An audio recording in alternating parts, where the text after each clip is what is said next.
What's up, guys? This is Toad back with you again. This is Better Off Dead, Tuesday, January 21st.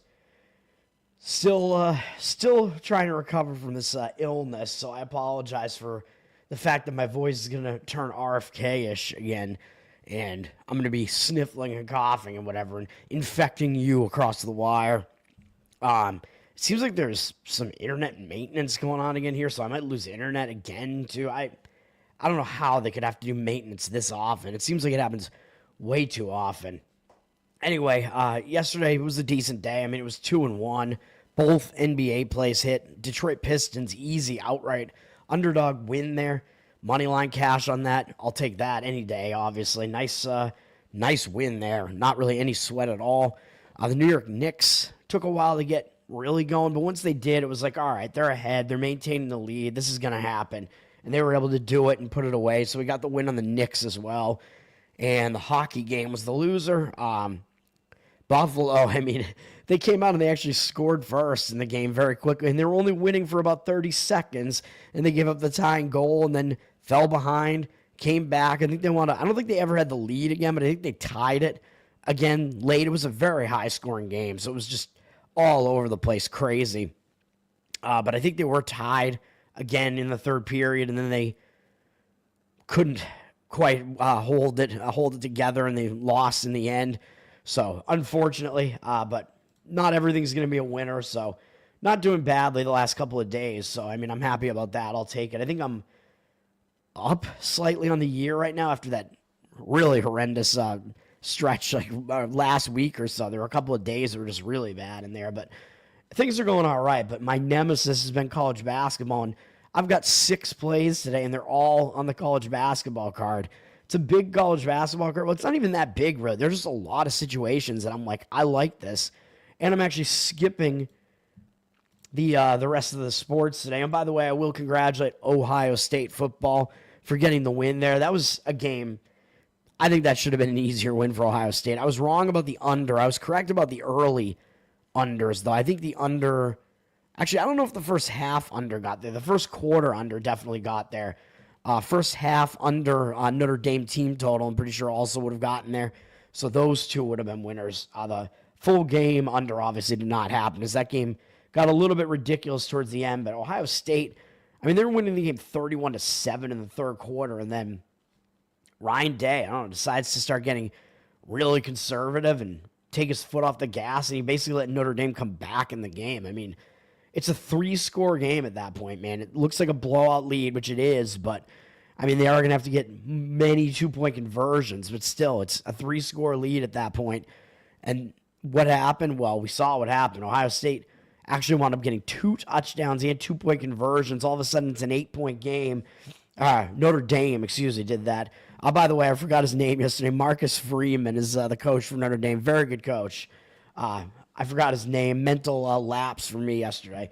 And he is the better of the two coaches between him and Ryan Day as well, in my opinion. Ryan Day's coaching almost cost him this game, and man, I don't know. I don't know what would happen to him if it did. If you blow a lead like that in the championship.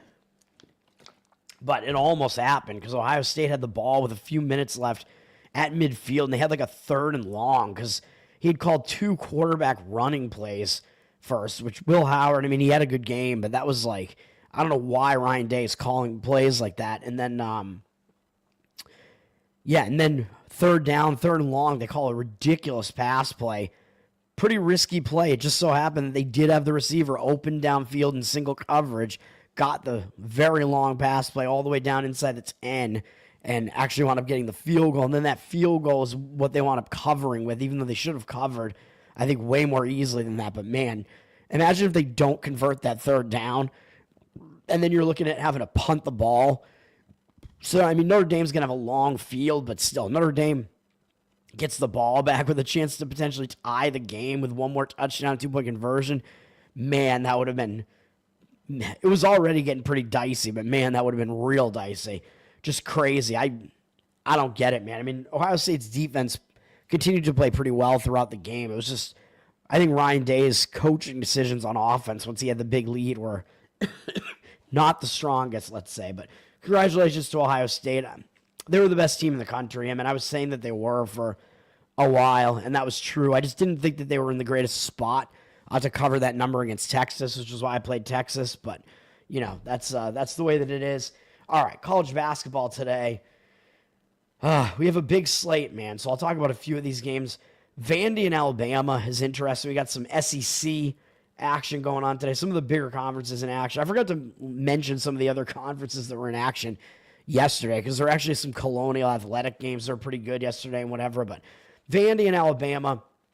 Vandy, I had them on Saturday, and they won for me, and they pulled off an upset over Tennessee in a crazy game where Vandy was way ahead, I think. I think they were ahead double digits in the final, minute or two, maybe, and then all of a sudden it was a 1-point game. What is going on here?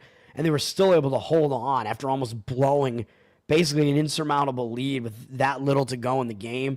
Vandy still got there. They hit on the money line for me. Huge win there for me. Huge win for Vandy. They beat their in-state rivals. That is a monster win for Vandy. And now after that, they have to go on the road and face Alabama. So even though, sure, they're going to want to be focused and try to beat Alabama. Alabama's really good, but coming off that Tennessee game, I don't think it's the greatest spot for Vandy doing that, man. I mean, this is having to play back-to-back games like that when you just played basically your game of the year. So I would start looking against Vandy in this one, but I can't really play Alabama either in this one for the spot that they're, because of the spot that they're in, which I'll explain in a minute. But also Vandy, I will say, I mean, part of the reason I liked them against Tennessee was Vandy likes to speed up the game, and Tennessee likes to play really slow. So it was a huge pacing contrast there, and Vandy was able to kind of speed it up more than Tennessee really would want to see the game sped up. So that helped Vandy a little bit.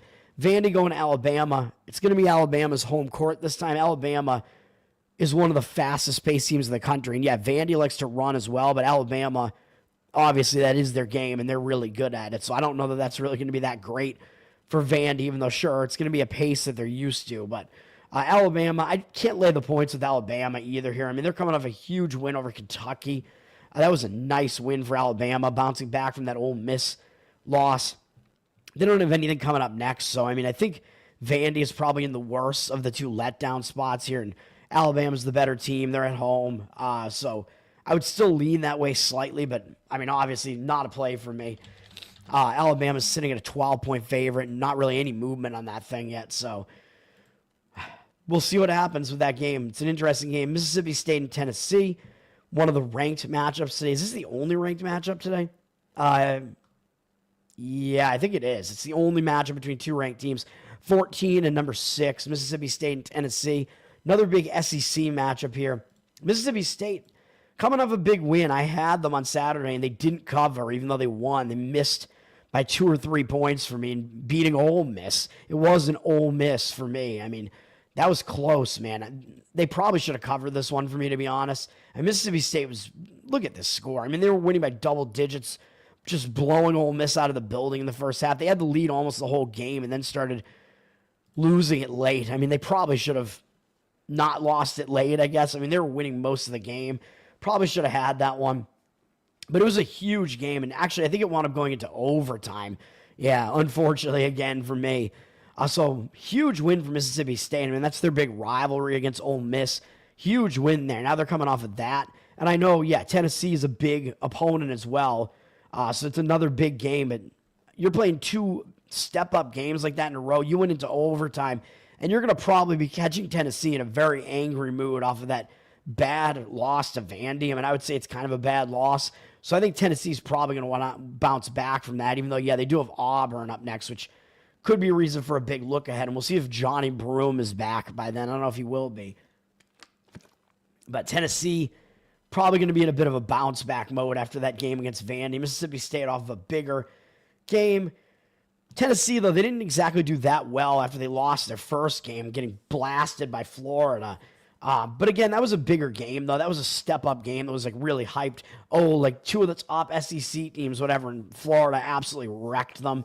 So I think that kind of sent them spiraling into the next game. And they still won the game at Texas. Second straight road game. Not an easy thing to do that, really, even though they did not cover. So kind of a hangover spot there for Tennessee. But Vandy, I think that's a game where it's just more of a loss that's just going to anger you, I think, rather than hang you over. I would lean to Tennessee in this game slightly for those reasons.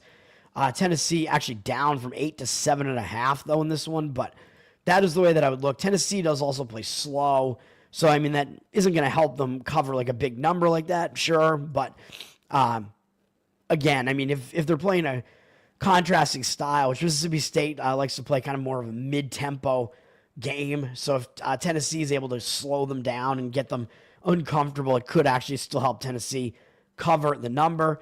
UConn is probably going to be looking to bounce back from that loss to Creighton, which wasn't a very good loss. They're up against Butler, who just beat Seton Hall. I mean, congratulations, I guess. Butler finally has a win in the Big East amongst one of the other worst of the Big East teams there. Not a huge win, but it will at least get that monkey off their back, and they finally have a conference win after totally spiraling once the conference play had started. But I think it is kind of a bounce-back spot for UConn, in my opinion, off of that game against Creighton that they probably should have won, and they lost.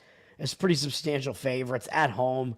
Connecticut up from 12 to 13 with juice, so the line is moving in that direction in that one. Texas Tech, Cincinnati. Interesting one. Texas Tech won for me on Saturday. Big win over Arizona. I mean, Arizona's still not ranked. They probably deserve to be. They're not going to be if they lost to Texas Tech, but actually both of these teams, I think, are better than they look right now. I think both of these teams might be deserving of being ranked in the top 25. Arizona was rolling along, and Texas Tech kind of uglied the game up against them, played good defense, and slowed them way down and were able to hold them way down and win the game easy for me. That was a nice win for me on Saturday. Now Texas Tech's going on the road to face Cincinnati. I don't love the spot for them. I mean, I think it is kind of a letdown spot. I would dislike it for Texas Tech more if they had a bigger game up next than Oklahoma State, which is not going to be big. Cincinnati, they're coming off a win over Arizona State at home, where I think Cincinnati didn't cover that number. Let me see. Yeah, they were 10.5. So, not a great performance for Cincinnati. So I lean to Cincinnati in this one. They're staying at home. They were coming out of elevation after playing Colorado. So not the easiest spot there against Arizona State, with Texas Tech up next as well. So I do kind of lean to Cincinnati in this one. Texas Tech up from 1.5 to 2, but I don't know if that's really a huge move. VCU and Rhode Island is an interesting one in the A10 at Rhode Island today. But you look at these teams, and they got the same overall record. VCU is better in conference than Rhode Island is. But then you look at the line, and VCU's laying 7.5 points on the road. So the odds makers are telling you, yeah, Rhode Island's not as good as their record looks. I said that when I believe I faded them when they faced Duquesne. I said Rhode Island's not as good as they look. Duquesne is better than they look based on their records. VCU is for real. VCU is probably the best team in the A10 if you look at power ratings and whatever. So I think the line is telling you something there. It's probably justified, I would say. I don't think there's that much of a situation to look at here in this one. VCU just beat St. Joe's. It is a second straight road game for them. Not that easy, but they were coming off a nice win over St. Louis, so they really have just not let up. The win over St. Joe's decent as well. They do have Bonaventure up next, which is probably an even bigger game than Rhode Island, but I don't think they're just going to take Rhode Island for granted either. Rhode Island just beat Davidson, so a decent win for them as well, and they're staying at home. So maybe from a situational standpoint, some slight disadvantages to VCU there, but I don't know. What does the market look like on this? If I could actually spell Rhode Island. VCU's up from 6.5 to 7.5, so it looks like some money has actually come in on the VCU side. I wouldn't say that I disagree with it. What else? I think I didn't look at Dayton Duquesne when I went over all these games last night. Let me just look at this game real quick. Dayton just barely beat Loyola Chicago, so I think they're in a pretty good spot actually here. Duquesne just crushed St. Bonaventure. That's a huge win for them. So just quick read on that one. I do lean to Dayton in that one. I think Dayton's got to bounce back. I mean, they're better than what these ugly losses would tell you that they are. They're still one of the better teams in this conference. Duquesne is too, but Duquesne's coming off a huge win. This is still going to be a big game. No, I don't want to bookmark that. This is still going to be a big game for both teams. But as you can see, the line's up from 2 to 3.5 on the road on Dayton. 67% of tickets, 70% of the cash coming in on Duquesne, but significant move on the line on the Dayton side. I agree with that side. As I just said, I do think Dayton is indeed the better team, which the odds makers are telling you, even though Duquesne is actually pretty good. And again, I don't think either team is really going to take either opponent for granted here. It is just a big game in the A10. All right. What else? I don't know if I want to get into MAC. Kent State Toledo. I mean, it's a big game. Toledo's actually a favorite at home. Kent State's the better team, but the odds makers are telling you not by that much. Kent State just lost to Miami, Ohio. I mean, that was a big game. So does that mean they're going to be hung over having to go to Toledo? Possibly. So maybe the Toledo side would be the way to look there. Toledo just beat Ball State, and I mean, not a huge deal there. Toledo up from 1 to 1.5. And if you look at the team's records, I think, the team's records are almost about even. I guess Kent State better overall record and Toledo better record in conference so far. So not a whole lot to glean from that. But I think just based on the situation, maybe a slight lean to Toledo. And I would lean against Miami, Ohio, because they did just beat Kent State. That's a big win on the road, no less. And then who do they have up next? Akron, who is sitting atop the conference besides where Miami, Ohio is. Actually, they're tied atop the conference, excuse me. So that's a huge game coming up next against Akron. I think Miami, Ohio could look past Bowling Green in this spot. Bowling Green, not a very good team, below 500, but probably competitive enough. And Bowling Green's coming off an ugly loss to Eastern Michigan. So I think maybe they will be ready for this and they'll be a little bit angry and show up for this game. So I like the Bowling Green side in that one. That almost became a play for me. That was close to being a play. Miami, Ohio's up from 10 to 10.5, though. So a little bit of movement against what I think, but that's kind of the way that I look in that game as well. And then Akron is at Buffalo. Oh, man, I'm going to be taking forever here going through all these games, trying to do it fast. Akron, they just beat Ohio. I mean, that's a big win. Toledo and Ohio, and they have Miami, Ohio up next. So this is a sandwich spot for them. Akron beating all the best teams surrounding them in the conference right now. All of their in-state rivals as well. All Ohio teams atop the MAC here. So I think they could easily overlook Buffalo here. But Buffalo, I mean, they're bad enough that I don't even know if they're going to have enough to hang within this number. We'll see. But it is a bad spot for Akron. Buffalo coming off at least winning over Western Michigan, which Western Michigan, also really bad team in the MAC right now. But at least they got a win, which is their first conference win, so that'll give them a little bit of confidence maybe coming into this game. Akron's up from 12.5 to 13.5, though, is the road favorite there. But, I mean, I disagree with the move on that one. I would look to fade them, but I'm not going to do it. Finally, we get to a play for me. I know people are not going to like this one. Ohio State plus the points against Purdue. Give me Ohio State plus 10 in this one, man. I know it looks ugly. It might be 10.5 now, too. I mean, you can see what you can get on this. Purdue sitting at around 10, whatever it is. 75% of tickets, 84% of the cash right now. I don't know if they are actually going to get more of the cash on them. They are going to be public for sure. I don't think anybody likes the way Ohio State has been playing, but that's kind of the point as far as why I'm going to play Ohio State. Ohio State's played a gauntlet of a schedule, man. I mean, they're better than their record would tell you that they are. 2-5 in conference, 10-8 overall. I mean, some of their losses in here. I mean, what's their worst loss? I mean, they don't really have a really bad loss, except I guess their most recent loss is their worst loss. They lost at home as a 7.5-point favorite to Indiana, and I took Indiana in that game, even though I've been saying Indiana's definitely overrated. I thought it was a spot to take Indiana there, and Indiana won in overtime, and they upset Ohio State. That's an ugly loss for Ohio State. Ohio State was coming off two real close games against Oregon and Wisconsin, so I thought they were in a bad spot. They didn't hold up against Indiana, and now I think this is the bounce-back spot now for Ohio State. I think they're going to show up and play well in this one. I mean, they absolutely have the capability to do it. I mean, you've seen what they've done against some of the better teams here. They got hammered by Auburn, fine, and yeah, they got drilled by Maryland, which I don't understand, on the road, but every other one of these games have been competitive. They actually destroyed Kentucky, however that happened. So Ohio State's been a bit of a schizo team, kind of hard to figure them out, but I think this is a spot where they're going to have a good game, because again, that's their worst loss of the season, I would have to say. Terrible loss just based on the fact they were a 7.5-point favorite.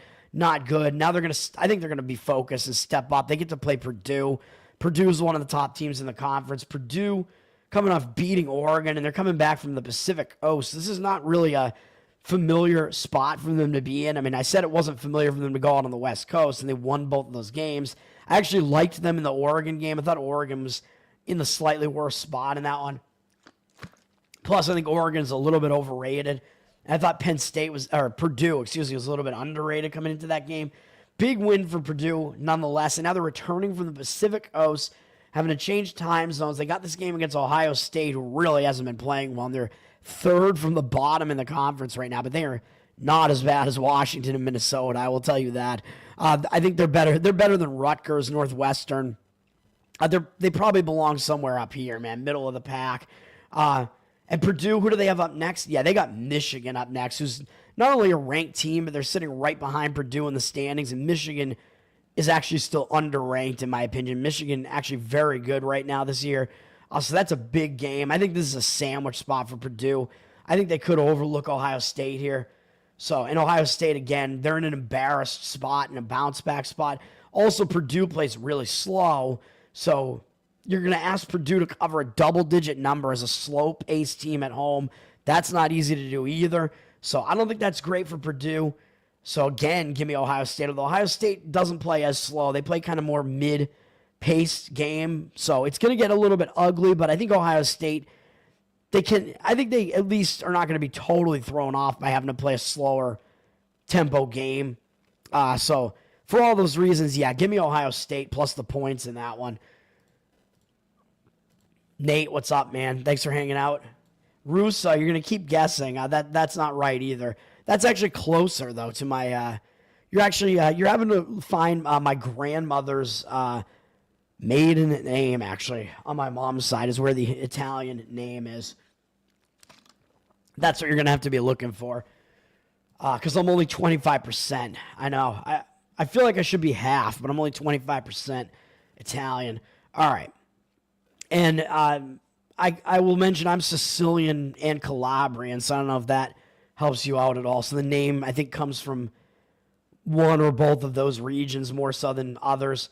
All right. Next up is another play for me. Let's go. I'm going to lay this big number with Iowa State here, and I know maybe it looks a little bit square. Sometimes maybe it's a little hip to be square, like I said, or...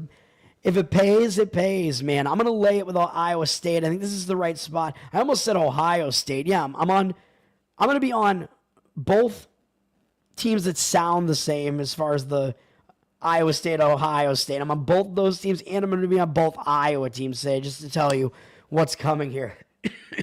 But this one, my only hesitation here is that Iowa State is... are they going to be in a hangover spot? That's the one question, because Iowa State's not really used to losing. They had one loss on the season, a very close loss to Auburn. That was their only loss. Since then, they'd won every game since their most recent loss. So is that going to actually hang them over coming into this game? I normally would be a little bit concerned about that, but in this case, I'm less concerned about it. Iowa State, I mean, they at least did already have one loss prior to that, so it's not like they lost an undefeated season. And after that Auburn loss, they still won against Dayton, although they didn't cover, but they still played pretty well, and they won the game. So, I mean, it wasn't a bad game for them against a pretty good Dayton team. Like I said, Dayton's better than you think they are right now. So I don't mind that. And then, of course, you know what happened. Iowa State was rolling along, and then they just lost at West Virginia.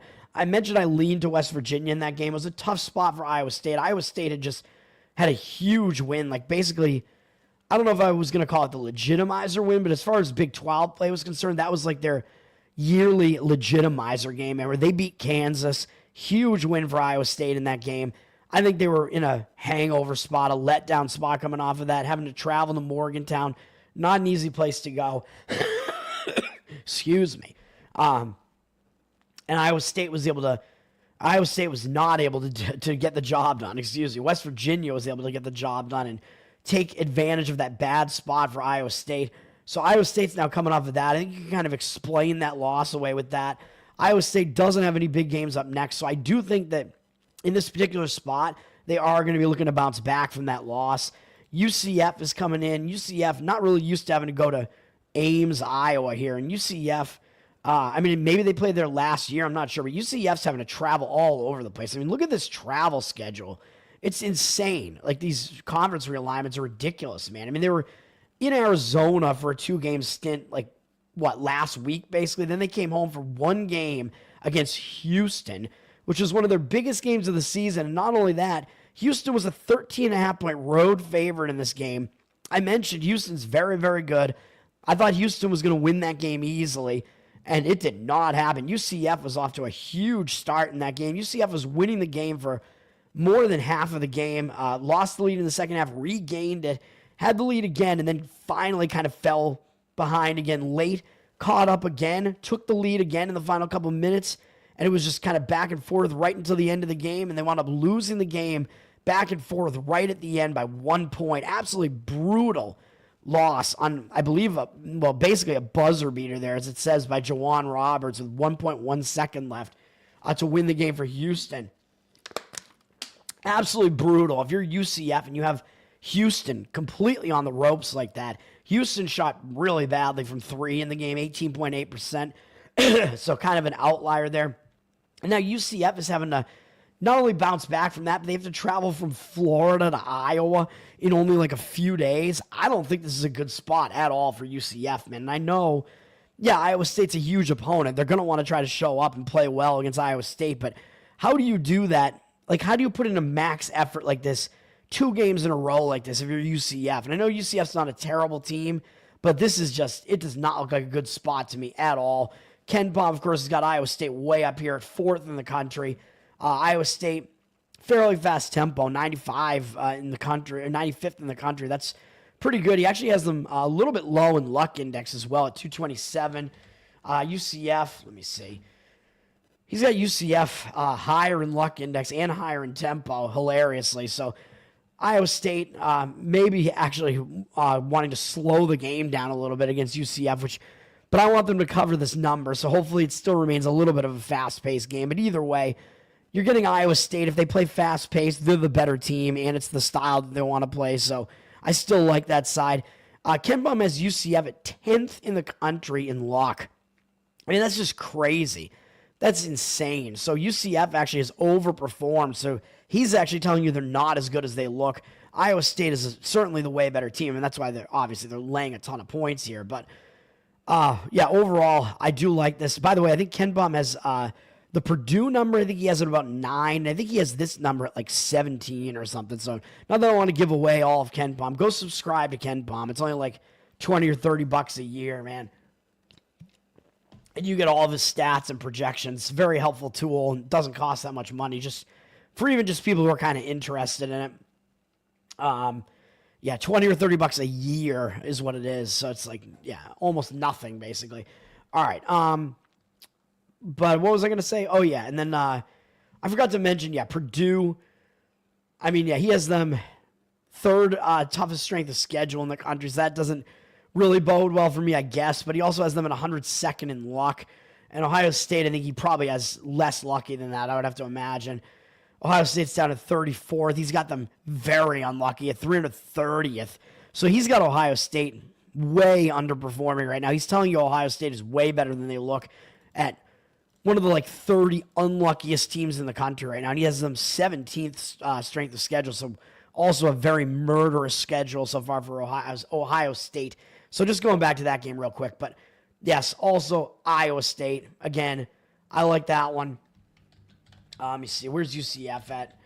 Oh, he has some Central Florida here. Iowa State's down a little bit from 15.5 to 15 with juice.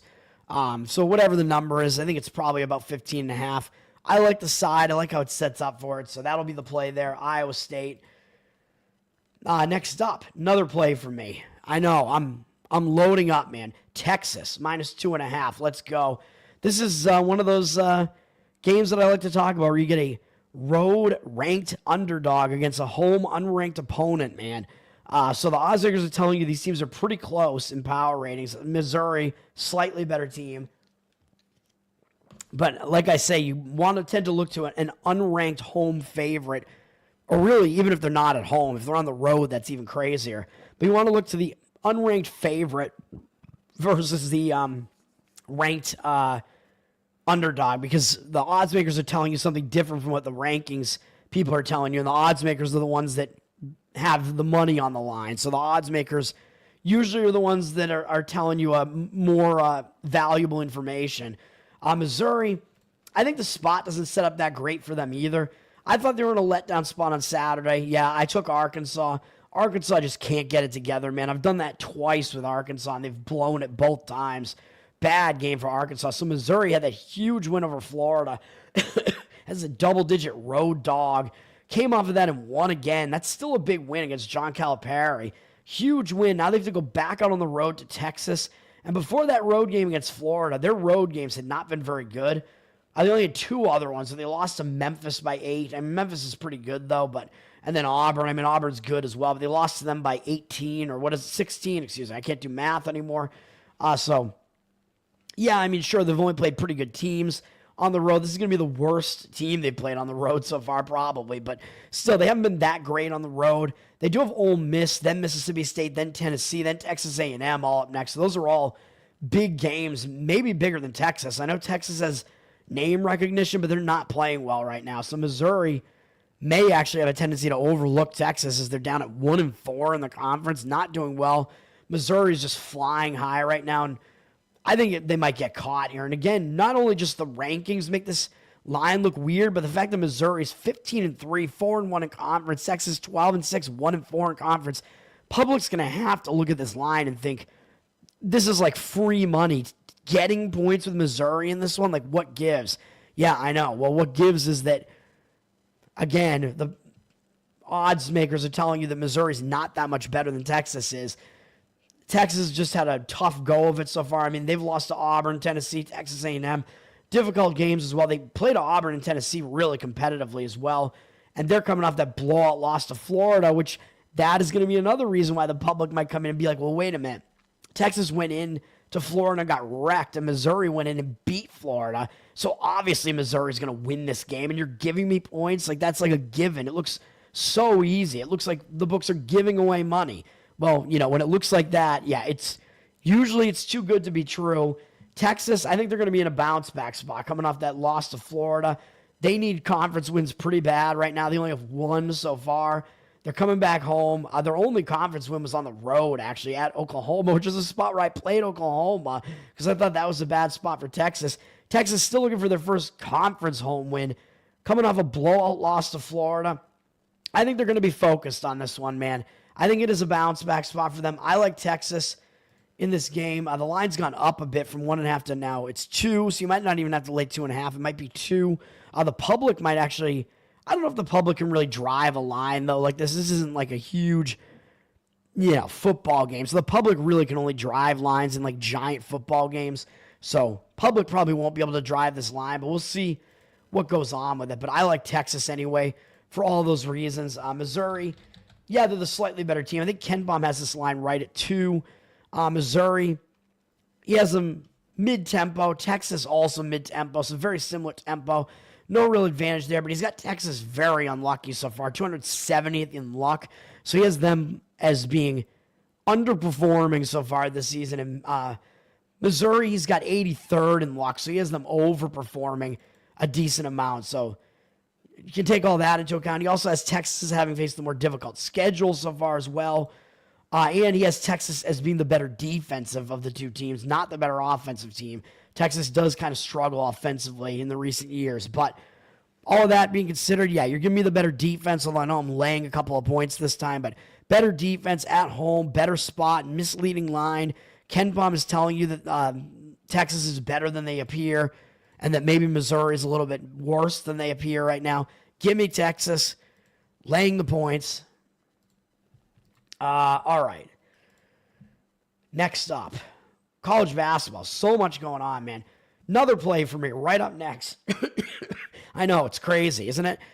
Arizona State plus the points, plus 7.5, or maybe it'll be 8.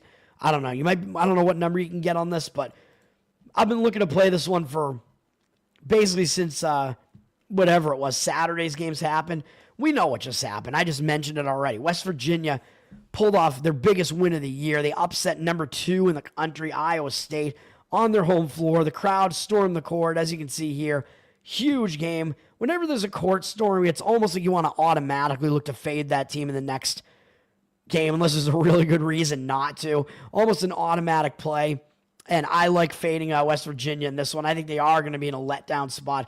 That was a huge win over Iowa State. Absolutely insane. I know they did not suffer in the letdown spot after beating Kansas. They came back. That was on the road, the upset of Kansas. They came back home and beat Oklahoma State. But now they're staying at home for this one, just kind of thriving. And you know the campus is probably building them up right now. Like, yeah, we're the best. We just beat Iowa State. You know, probably all good vibes around campus right now. Probably going to get West Virginia overconfident here. They probably think they can easily beat this team that's 1-5 in conference. I don't know if they'd look ahead to Kansas State, who's way down this year, but Kansas State does at least carry more name recognition here. And yes, I know Arizona State not used to having to play in Morgantown, and when you're not used to having to play there, it is a difficult environment to have to go into. Sure, Arizona State's new to this conference, but Arizona State, they need wins in this conference, man. They haven't done anything since they beat Colorado, which is not impressive. Colorado probably the worst team in the entire conference, I guess. Arizona State lost 4 straight games, and it wasn't even really to the best teams in the conference at all either, so they have not been playing well. But I think this is a spot where they're going to show up and play a decent game here, man. I mean, they're already in the area, so they're not really having to travel that far. They were already in Cincinnati, so this travel spot is actually not that bad for them since they were already in Cincinnati. I know it's an unfamiliar venue, but at least they're not having to travel straight out there. They've already been in Cincinnati, so not a huge trip between those two venues. The game against Cincinnati wasn't great. They were 10.5-point underdogs, and they actually came within the number, although they were getting blown out in this game. I think Cincinnati just took their foot off the gas. So it wasn't a good game, even though, yeah, they covered. It wasn't like they played this grueling game or anything, I don't think, against Cincinnati there. The Baylor game was really grueling, and that at least showed Arizona State as being competitive. And then I think that Baylor game hung them over into the UCF game. And then I think just a bad travel spot going to Cincinnati. Cincinnati's better than they are. What can you really do? Now, I think they're going to play decently against West Virginia. It's interesting that Cincinnati was favored by more at home over Arizona State than West Virginia is. So the odds makers are telling you Cincinnati is actually better than West Virginia, even though West Virginia is ranked and Cincinnati isn't. That's wild. I think the rankings makers have had West Virginia way off so far this year because of their big wins, because they've beaten Gonzaga, although we know Gonzaga's been kind of struggling out there in the West Coast Conference, having some losses on their resume out there now. And West Virginia beat Kansas. Kansas, they're one of the better teams in the Big 12, but I do think they're pretty vulnerable. And now, yeah, Iowa State, that was West Virginia's best win. Iowa State, very, very good team. But again, I think it sets up a letdown spot, and you're looking at West Virginia, who's an overrated team here. West Virginia is up from 7.5 to 8 now, so you could probably take 8 on this as well. Looking at Ken Palm, he's got West Virginia down in the 40s, I think, on 36, similar. He has them, not a very good offense, but a good defense. He has them, they play a really slow tempo, 325th. So is that going to throw Arizona State off? I don't know. Arizona State plays like a mid-tempo game, but a slow tempo style of game means the points might be harder to come by as well. So that means it's going to be a little bit harder for West Virginia to cover a big number as well. So I don't mind that much either. And he does have Arizona State as having faced the 11th most difficult schedule in the entire country. So that's not that bad. Does have 123rd in luck. So does have them somewhat high in luck. But he has West Virginia 44th in luck. And he does have them facing a gauntlet of a schedule, too, at 18th. So both teams have faced a really difficult schedule. But West Virginia, one of the luckier teams in the country at 44th. So he has them as a luckier team than Arizona State. So, again, I think that leads to what I was saying with West Virginia being overrated right now, overvalued in the market, and they're in the biggest letdown spot they've had so far. Give me Arizona State plus the points in that one. All right. And then, yeah, I mean, we do have this battle of North Carolina, Wake Forest. North Carolina, they're the better team. I mean, they're laying a point or so on the road, I think, here, and coming off a horrible loss to Stanford. I don't know what that was. Double-digit North Carolina favorite there. They lost the game. So I kind of expect North Carolina to be in bounce-back mode here. And looking at the records, people are going to think that Wake might be the better team because they're 6-1 in conference, 14-4 overall, and North Carolina a little bit behind that. But oddsmakers telling you North Carolina is actually the better team. I agree with it. Wake is still going to show up, though. I mean, this is their bigger in-state brother. I mean, they always show up to face North Carolina, so you know you're going to get a huge effort out of them. You're probably going to get a huge effort out of both teams. The line is actually flipped from Wake being 1-point dog to a 1-point favorite. So some money looks like it actually has come in on the Wake side. In that spot, I'm not really sure I would agree with that, but interesting nonetheless. Next up, Iowa minus the points. Iowa minus 9.5. Let's go. We're going to lay the points with Iowa. This is, again, a letdown spot that I was looking to take advantage of since it happened. Minnesota just beat Michigan a few days back. This was not on Saturday. I think they skipped Saturday. I think they played on Friday or Thursday, whatever it was. This is a ridiculous win from Minnesota. They took Michigan into overtime. I think it was maybe a weird spot from Michigan. Minnesota took them into overtime, and they won the game on a ridiculous three-pointer from almost half court, as you can see here. Buzzer beater from almost half court to win the game. Absolutely ridiculous win for Minnesota. Big upset win there. I think they were like double-digit dogs at home there. Yeah, 10.5. Crazy win. I think that puts them in a big-time letdown spot. They have to go out to Iowa now, which I know, I mean, they're used to doing that. These teams have been in the Big Ten for a while, but still, I don't know, man. I mean, I think it's going to be a tough venue for them to go into. I mean, it's tough to go on the road, really, after a huge win like that. And they do have Oregon and Michigan State up next, two ranked teams, so they may just have a normal kind of letdown spot here and not totally be focused on Iowa, even though Iowa is ahead of them in the standings, as everybody is. But, again, I think that was more of a fluke win for Minnesota than anything else. They're not a very good team. And I think that's just the way that it is. I think when a team like that gets an insane win of the season type of thing like that, you want to look to fade them in the next game. And Minnesota, I believe they play really slow as well. 358th in tempo in the country, so they're one of the 10th slowest tempo teams in the entire country, and they're having to go face Iowa, and Iowa is 19th in the country. So this is a massive pacing contrast where Minnesota is going to go into Iowa, and Iowa's going to try to run the hell out of the game and push the tempo as far as possible. And I know Ken Baum does have Iowa higher in the luck index. What can you do? This is just a huge tempo contrast, though, and Minnesota can't score at all. I know Iowa doesn't play defense, but Iowa is just so much better at scoring than Minnesota. Minnesota. And Iowa at home with this huge tempo collision here and having the advantage. Iowa should be able to easily control the pace of this game and make it fast and frenetic and throw Minnesota way out of their element. I think that helps Iowa as well. So I like all that. And then Iowa, they just came off two ugly losses where they had to go to the Pacific Coast, though. I mean, that's not an easy thing to have to do when it's a new situation in the Big Ten. You're not used to having to go out to the Pacific Coast. They lost both games. That loss to UCLA by 24. Pretty bad loss. And now Iowa's coming back home. They don't really have anything up next. I think they're going to be in a huge bounce back spot coming back home off of those two ugly losses, catching an inferior team in a bad spot. Yeah, give me Iowa. Iowa's up from 8 to 9. I guess you can lay 9 instead of 9.5 there. I like it. That's that game. Creighton, I mean, you could argue they're in a letdown spot going to DePaul. They just beat UConn on the road. Second straight road game. Now, that is a huge win over UConn. But I'm going to stay off of this one just because DePaul is also coming off a pretty big upset win at Georgetown. So I just got to stay away from that. But I would probably still lean to fading Creighton in that one. But I'm not going to do it. Creighton's down from 6.5 to 6.5 with less juice, but not a whole lot to be seen there. But yeah, I mean, and Creighton, having to travel there, kind of weird travel from Connecticut all the way out to the Chicago area. But Creighton, I mean, they're kind of used to stuff like that because they play in Omaha, so not really that big a deal, but we'll see what happens there. Wisconsin, UCLA, not a game I'm actually going to play, but interesting game with UCLA being an unranked home favorite, as UCLA is up from 2 to 3. 80% of tickets, 99% of the cash on UCLA. So that line has moved up on UCLA a little bit. I think the line's a little bit too high, though, to be honest. UCLA, I mean, they've had they've had bouts where they've been really bad offensively. So I don't know if I trust UCLA to be laying that many points, to be honest.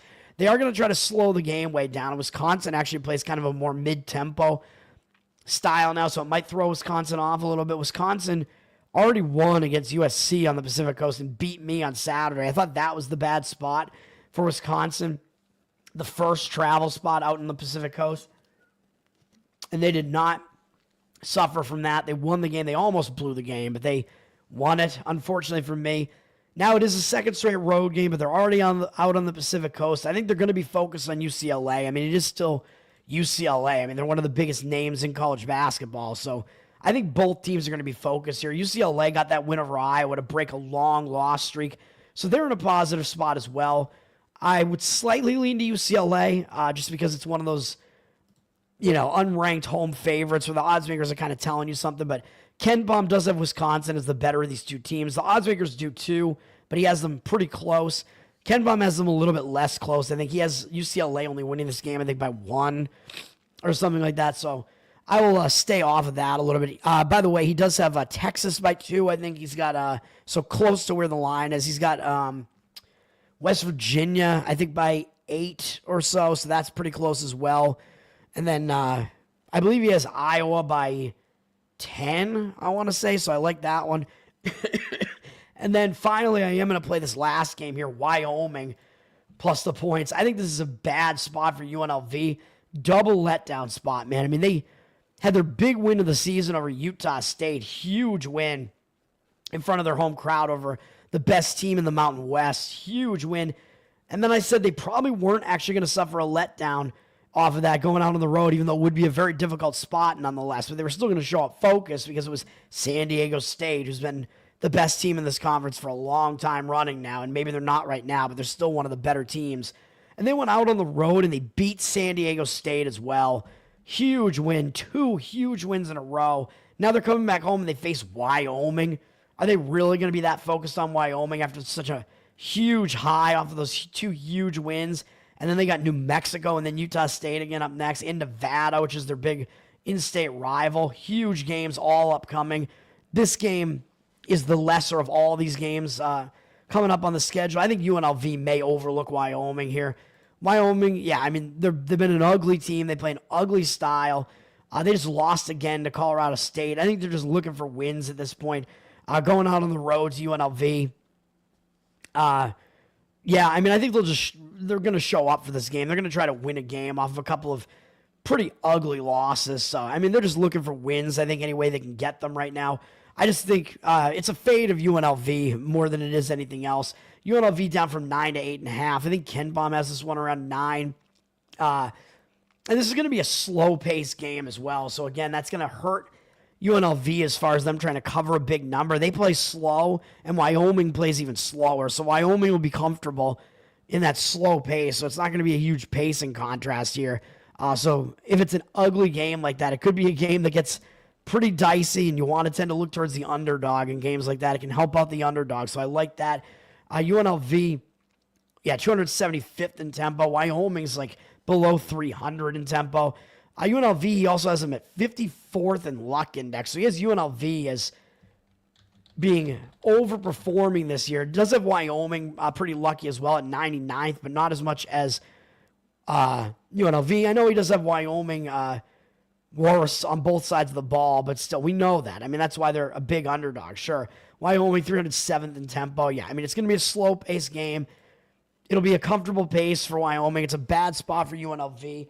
The pace lends to a slow, lower-scoring game as well, which is better for the underdog to come within the number. Give me Wyoming plus 8.5 or whatever the number is going to be there. That's going to do that. Let's move over. NHL. I don't even know how much I want to even discuss these games, man. There's not a whole lot going on here. The big game is Carolina.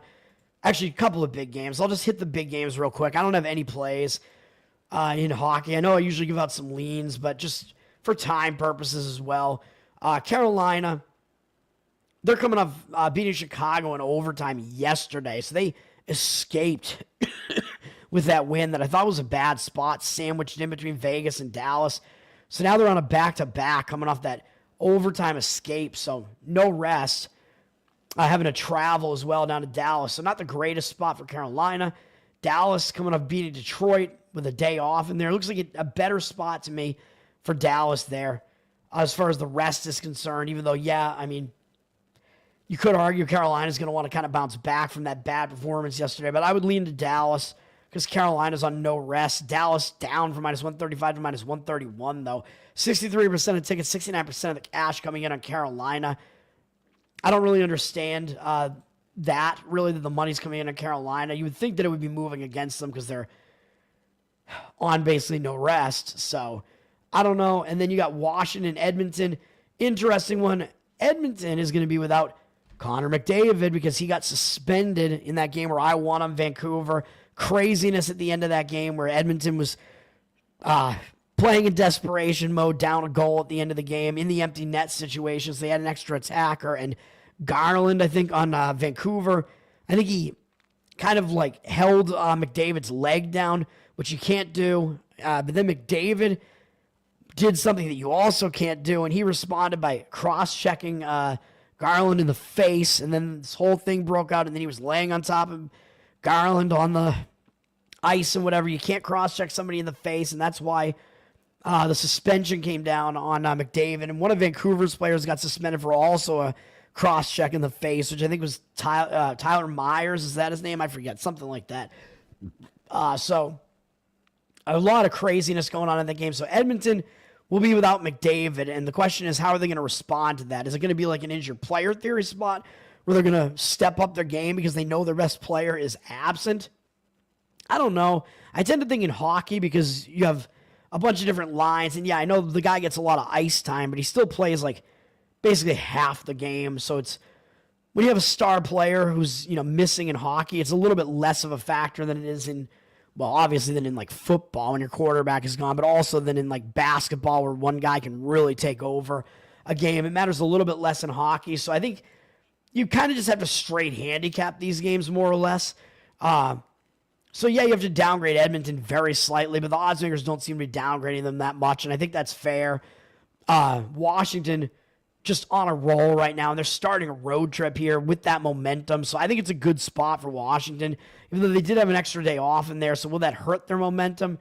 I don't know, but they're rolling right now, man. With those couple of days off, they probably will be able to have Thompson in net again here, and he's been their primary goaltender recently, been doing well. Washington's just on fire right now, and I would probably not want to step in front of that train right now, especially first game of a road trip. You do tend to be focused. So I think Washington is in a bit of the better spot here. Edmonton, coming off that loss to Vancouver, they're actually returning home from a road trip, though it wasn't a very long road trip. It was less than a week.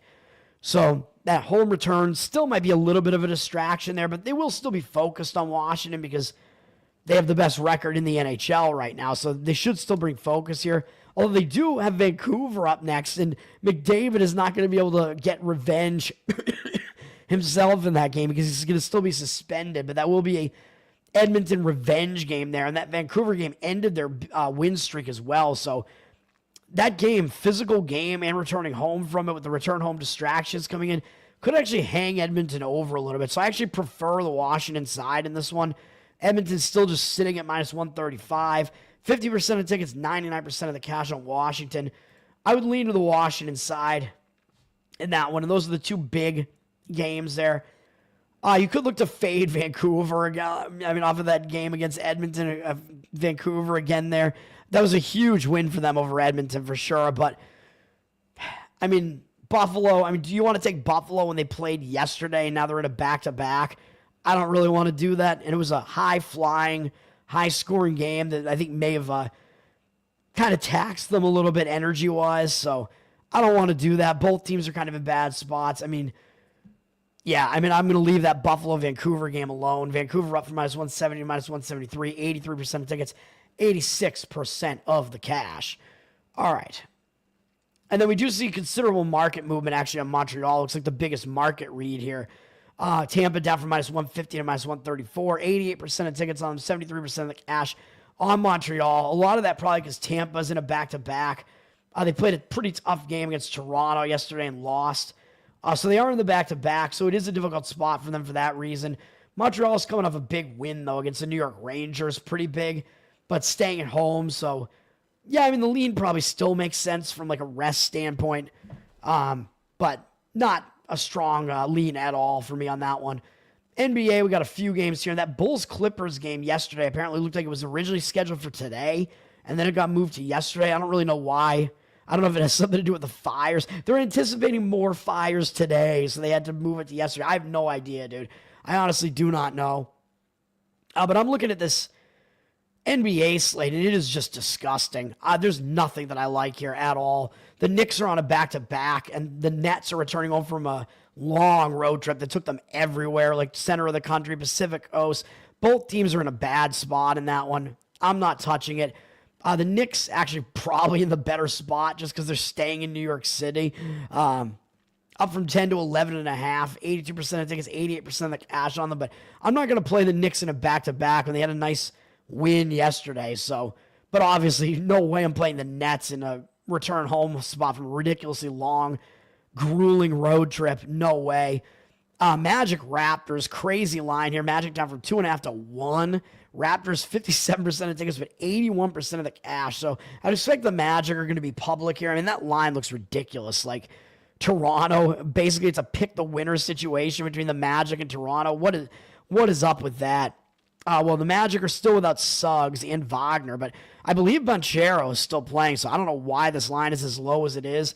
He really got stifled in the last game, though, where he didn't do much of anything, and Orlando got blasted by Denver at home. Now they're traveling up to Toronto. Kind of a weird travel spot, but after an ugly loss like that, you got to think they're probably kind of in a bounce-back mode.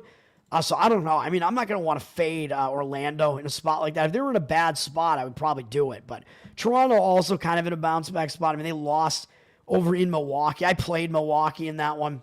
They were off of beating Golden State and the Celtics. I mean, what can you do? Celtics, by the way, my lean was correct yesterday. They blew out Golden State. Go Celtics. I'm good at analyzing these Celtics games, man. I can anticipate them. They had that... It was a spot where I thought they were going to show up focused to start the road trip off a real ugly loss. Good focused performance from the Celtics yesterday, as I predicted. Although I haven't been playing a whole lot of these Celtics games. Toronto, yeah, I mean, I played Milwaukee in that game. They crushed Toronto. Toronto's coming off of that, so they could be in a bounce-back spot as well. That was a letdown spot for them, but obviously no way I'm touching this. And then the Nuggets are 13.5 up to 13.5 with juice, 74% of tickets, 57% of the cash over on the Sixers, though. Against the Sixers at Denver. I mean, the Sixers seems like they're going to be without Paul George again, maybe, although he is a game-time decision, so maybe not. But this line seems to be accounting for at least uncertainty there and accounting for Embiid not playing again. I guess this Philadelphia team, once they got intact, I thought they were going to make a run to get into the playoffs, but they are no longer intact, and I don't know if they're going to be. I don't know what's going to happen here, man. I'm just pointing out this line is just crazy, and that is kind of the reason why. I mean, just too many injuries on the Sixers. I don't know what I would do with that game, and that is going to do it, man. All my plays are in college basketball today. Giving you an hour show here. My plays, one more time, all in my nemesis of the year, worst college basketball season that I've ever had. Hopefully I can start turning it around. I mean, it tends to be more volatile because the volume is way higher because there's so many more games. So it is possible we can completely turn this thing around. Let's start today, man. Let's do it. Well, I mean, I think I started within the last few days because my college basketball plays haven't been as bad the last few days. But let's go. Ohio State plus 10. Iowa State minus 15.5. Texas minus 2.5. Arizona State plus 7.5. Iowa minus 9.5.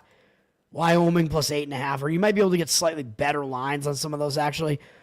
Let's do it. Let's go. McDirty. Yeah, he is dirty, man. Connor McDavid. Definitely dirty on that play, although I know he was reacting to having his leg held down. Still, definitely dirty. Built backwards better. Yep, that is me. Thank you, sir. Thanks for hanging out. Thanks, guys. Tower Gang Toad on Twitter, of course, and follow the Tower Gang Podcast. Patreon.com/Tower Gang. Throw us some support. Help my health, man. Help me get over the rest, the rest of this illness. Jeez. All right. And we will be live tomorrow, and hopefully I'm not dead going into that. I've been able to do this show, kind of. So we'll see what happens going into that show tomorrow. New Tower Gang tomorrow night, 9:11 p.m.